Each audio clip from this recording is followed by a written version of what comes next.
Good evening, my name is Travis Bodnar, and welcome to my presentation on digital citizenship and 21st century learning.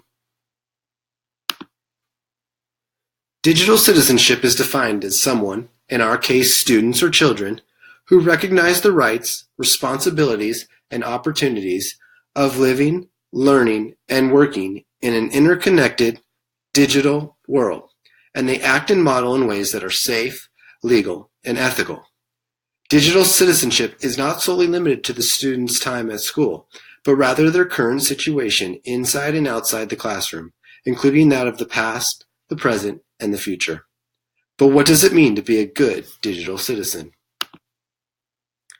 There are 9 themes or elements built around 3 core principles, known as the S3 framework. The first S3 framework principle is respect, or engaging positively with others. Savvy is the second principle, or knowing your impact by educating yourself and others. And finally, safety is the last principle, or engaging positively in a way that protects others as well as yourself. Each principle has 3 elements that further break down an understanding of the importance of the framework. Within respect, it is important to promote equal digital rights and access, the proper way to conduct oneself online, and the importance of digital property. Within the educate framework, we must teach appropriate decision when communicating with others, the powers of learning in the community that is always evolving, as well as the process of being consumers online. Finally, within the framework of safety or protect, we must extend the rights we currently possess to that of the digital realm, how to protect yourself from those that are wanting to do harm, and the effects of too much digital usage physically and mentally. But how do we teach this to students? The principles we teach our children each day apply to the digital environment.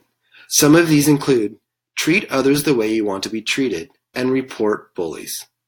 Be kind and considerate to others' thoughts, words, actions, and beliefs, even if you don't hold the same view. Source photos, pictures, documents, etc. of others' work that doesn't belong to you. Don't share your personal information online. Protect yourself now and in the future. If you don't know the email link, don't click it. Spam and viruses can wreak havoc on your life. Create passwords that are not common to most people. For example, mine is, well, just kidding.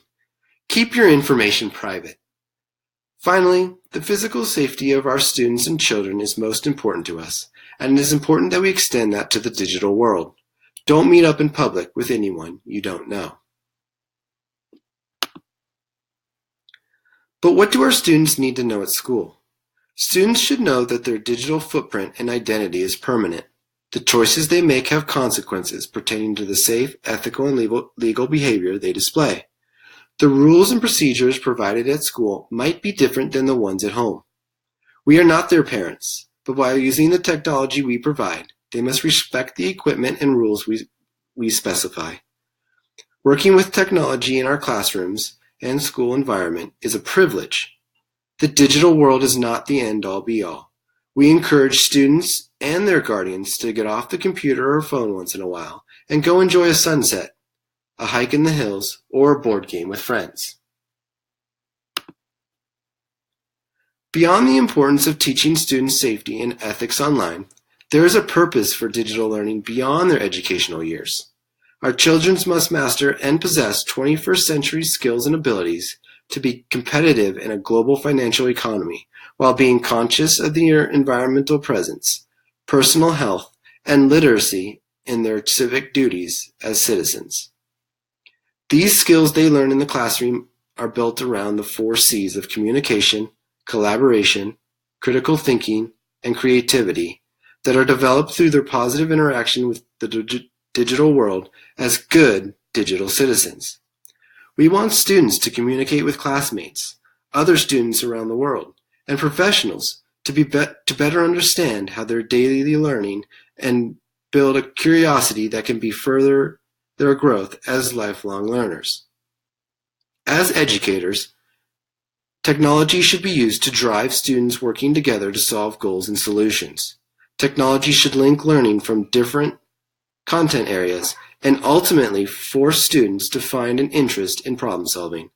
Finally, Technology should push students to explore creative representations, approaching learning in a way that the student develops the skills necessary to discover information and share it with others to advance in understanding.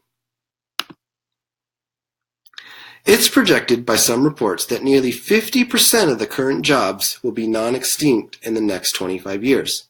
The classroom is always changing alongside new technology and the evolution of the parameters of our society.